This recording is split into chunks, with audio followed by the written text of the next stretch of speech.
মাননীয় মুখ্যমন্ত্ৰী মহোদয়, অসমখন আপুনি ৰাখিব লাগিব। আজি আপুনি স্বাধীনতা দিৱস উদযাপন কৰিবলৈ গৈ যি বক্তব্য দিলে, অসম আৰু অসমবাসীৰ অনাগত সময়ৰ দুস্বপ্ন আৰু দুৰ্ভাৱনাৰ কথা ক'লে, তাৰ পৰা মুক্ত কৰিব লাগিব আপুনি নিজেই। আৰু সেই সামৰ্থ্য আপোনাৰ আছে, সেই দক্ষতা আপোনাৰ আছে, সেই বিচক্ষণতা আছে। কেৱল আপুনি হ'ব লাগিব অসমীয়াৰ মুখ্যমন্ত্ৰী। আপুনি জানে অসম ভাষিক ভিত্তিত গঠিত এটা জাতি, গতিকে প্ৰতিগৰাকী ভাৰতীয় যিসকলে অসমীয়া ভাষাক নিজৰ কৰি লৈছে, অসমীয়া মাত নিজৰ কৰি লৈছে, অসমীয়া চিন্তা চেতনা নিজৰ কৰি লৈছে, তেওঁলোকেই অসমীয়া। ইয়াত কেৱল প্ৰশ্ন আছে বৈধ আৰু অবৈধ। এইকাৰণে কৈছোঁ ৭১ চনৰ পিছত অহা কোনো এগৰাকী লোকৰ দায়িত্ব অসমে নলয়, অসমত থকা উচিত নহয়। সেইকাৰণে কৈছোঁ এই দুৰ্ভাৱনা আৰু দুশ্চিন্তাৰ পৰা আপুনি মুক্ত কৰক অসমক এগৰাকী অসমীয়া মুখ্যমন্ত্ৰী হিচাপে। তেতিয়াহে জাতিৰ ইতিহাসত আপোনাক লাচিতৰ দৰে মানুহে সোঁৱৰণ কৰিব। স্বাধীনতা দিৱসৰ পতাকা উত্তোলন কৰিবলৈ গৈ আজি আপুনি যি বক্তব্য দিলে, সেই বক্তব্য ৰাজনৈতিক বক্তব্য হৈছে। আপুনি ক'ব লাগিছিল আজিৰ পৰা এই মুহূৰ্তৰ বা আজিৰ তাৰিখৰ পৰা অসম আৰু অসমবাসী সুৰক্ষিত। কাৰণ অসম চৰকাৰে এনেকুৱা এখন আইন প্ৰণয়ন কৰিবলৈ গৈ আছে, যিখন আইনৰ জৰিয়তে কোনো এগৰাকী অনা অসমীয়াই অসমত মাটি বাৰী ক্ৰয় কৰিব নোৱাৰিব, অসম চৰকাৰৰ অধীনৰ কোনো কাৰ্যালয়ত চাকৰি কৰাৰ সুযোগ নাপাব। তাকে নকয় আপুনি অচিনাকি লোক হিচাপে এটা বিশেষ জাতি মানে মিয়াসকলক, স্পষ্টভাৱে মিয়াসকলৰ প্ৰতি আপুনি কেতবোৰ তিৰ্যক মন্তব্য প্ৰদান কৰিছে। আপুনি কৈছে 10 বছৰৰ ভিতৰত অসমৰ জাতি মাটি ভেটি নাথাকিব। হয়, এনেকৈ হ'লে নাথাকিব। কাৰণ বহিৰাগতই যিটো হাৰত অসমৰ মাটি ক্ৰয় কৰিছে, বহিৰাগতই যি ধৰণে অসমৰ ভূমিত দখল কৰিছে, বহিৰাগতই যি ধৰণে অসমৰ ভূমিত আপোনালোকৰ সহযোগত বিভিন্ন উদ্যোগ প্ৰতিষ্ঠান কৰিবলৈ লৈছে, তাৰ পৰা নিশ্চিত অসমৰ মাটি নাথাকিব। সমষ্টি পুনৰ নিৰ্ধাৰণৰ সময়ত আপুনিতো কৈছিল যে 50 বছৰলৈ 100টা সমষ্টি খিলঞ্জীয়া মানুহৰ হাতত থাকিব। আজি এই সংশয় কিয় আহিল? কিয় আজি এই শংকা?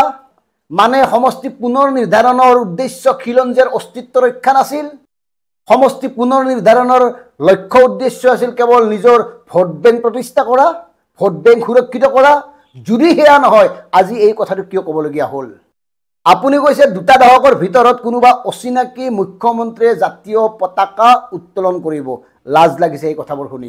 তাৰমানে আপুনি জাতিটোক সুৰক্ষিত কৰিবলৈ সক্ষম নহয়। এই যে আপুনি কৈছে আইন আদালতত অচিনাকি অধিবক্তাৰ দপদপনি, কিয় নহ'ব? আমাৰ অসমীয়া যুৱকবিলাকক বিভিন্ন ধৰণৰ সহজলভ্য আঁচনি প্ৰদান কৰি অকামিলা কৰি তোলা হৈছে। চৰকাৰী শিক্ষা খণ্ডৰ অৱস্থা সেই 8 বছৰত 8,000তকৈও অধিক অসমীয়া মাধ্যমৰ বিদ্যালয় বন্ধ কৰা হ'ল। অসমীয়া যুৱকসকলক ধৰ্মীয় উন্মাদনাৰে জয় শ্ৰীৰাম চিঞৰিবলৈ উৎসাহিত কৰা হ'ল। অসমীয়া যুৱকক লাহে লাহে কৰ্মবিমুখ কৰি অনা হ'ল। আৰু এতিয়া আপোনালোকে কৈছে অনা অসমীয়া বা অচিনাকিৰ দপদপনিৰ কথা। বদৰুদ্দিন আজমল ডাঙৰীয়াই প্ৰতি বছৰে 400-500কৈ চিকিৎসক, ইঞ্জিনিয়াৰ, ছাত্ৰ ছাত্ৰীৰ জন্ম দিয়ে। তেওঁলোকে বিভিন্ন ধৰণে শৈক্ষিক ক্ষেত্ৰখনক আগবঢ়াই নিছে। আৰু আমাৰ কি কৰি আছে? মদ বিক্ৰী কৰাৰ কাৰণে চৰকাৰে সুৰা বিপণীসমূহক সীমা নিৰ্ধাৰণ কৰি দিয়ে। এনেকৈ হ'ব জাতিটো? এনেকৈ ৰক্ষা হ'ব? মদ ড্ৰাগছে কি ভয়ংকৰভাৱে জাতিটোক এফালৰ পৰা চেপি আহিছে, এই কথাবোৰ আপোনালোকৰ চকুত পৰা নাই নে মনলৈ অহা নাই? অনলাইন যোৱাৰ নামত একাংশ অসমীয়া ছাত্ৰ ছাত্ৰী ধ্বংস হ'বলৈ গৈ আছে। সেইবিলাক কাণসাৰ নাই, সেইবিলাকত কোনো ধৰণৰ ৰেষ্ট্ৰিকশ্যন নাই। আৰু কয় অচিনাকি লোকে আইন আদালত দখল কৰিব, চব দখল কৰিব এনেকৈ থাকিলে। সেইকাৰণে কৈছোঁ অসমীয়াৰ মুখ্যমন্ত্ৰী হওক। যিসকল লোকে অসমীয়া জাতি মাটি ভেটিক নিজৰ কৰি লৈছে, তেওঁলোকক নিজৰ কৰি লওক। এই যে অচিনাকি লোক বুলি কৈ আছে, যদি তেওঁলোক বৈধ ভাৰতীয় হয়, যদি তেওঁলোকে অসমক নিজৰ মাৰ দৰে জ্ঞান কৰে, আইৰ দৰে জ্ঞান কৰে, যদি এই অসমতে তেওঁলোকে উৎপাদন কৰি অসমতে ব্যয় কৰে, তেওঁলোকক নিজৰ কৰি লোৱাত আপত্তি কি? তেওঁলোকক লগত লৈ কিয় আগবাঢ়িব নোৱাৰে অসমীয়া? কেৱল অচিনাকি লোক, বিশেষ সম্প্ৰদায় এই কথাবোৰ কৈ মিয়া শেষ কৰিব। এই ধৰণৰ কথাবোৰ কৈ আপোনালোকে বৰ অসমখন ভাঙি থানবান কৰাৰ পিছত যদি কয় অসম সুৰক্ষিত নহয়, তেতিয়াহ'লে আপোনালোকক কম এয়া আপোনালোকৰ চক্ৰান্ত কৌশলী ৰাজনীতি। আৰু জাতিটো আপোনালোকেই শেষ কৰিলে এনেকৈ ক'বলৈ বাধ্য হ'ম। এনেই মুখত এঘৰি যুঁজিলে নহ'ব, হাতে কামে এঘৰি যুঁজিব লাগিব। আজিৰ দিনটোত আপুনি ক'ব পাৰিব লাগিছিল যে অসমত যিমানবোৰ বহিৰাগত পুঁজিপতি গোষ্ঠীয়ে বিভিন্ন কোম্পানী বা হোটেল নিৰ্মাণ কৰিবলৈ অনুমতি লাভ কৰিছে, তাত 90% থলুৱা অসমীয়া যুৱক যুৱতীয়ে নিয়োগ লাভ কৰিব পাৰিব। পাৰিছে ক'ব? তেনে কিবা চুক্তি আপোনালোকৰ লগত হৈছে? হোৱা নাই। কেৱল তাত চতুৰ্থ বৰ্গৰ চাকৰিৰ কাৰণে লাইন পাতিব লাগিব আমাৰ অসমীয়া লোকসকলে।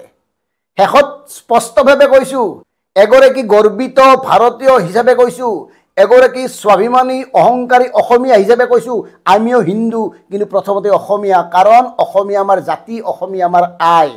সেয়ে কৈছোঁ আপুনি প্ৰথমতে অসমীয়া মুখ্যমন্ত্ৰী হওক, অসম আৰু অসমীয়াৰ বাবে নিজকে উৎসৰ্গা কৰক, তেতিয়া দেখিব ভাৰতবৰ্ষৰ 5খন নহয়, আপোনাৰ নেতৃত্বত হয়তো শীৰ্ষ প্ৰথম ৰাজ্যত উপনীত হ'ব পাৰিব অসম।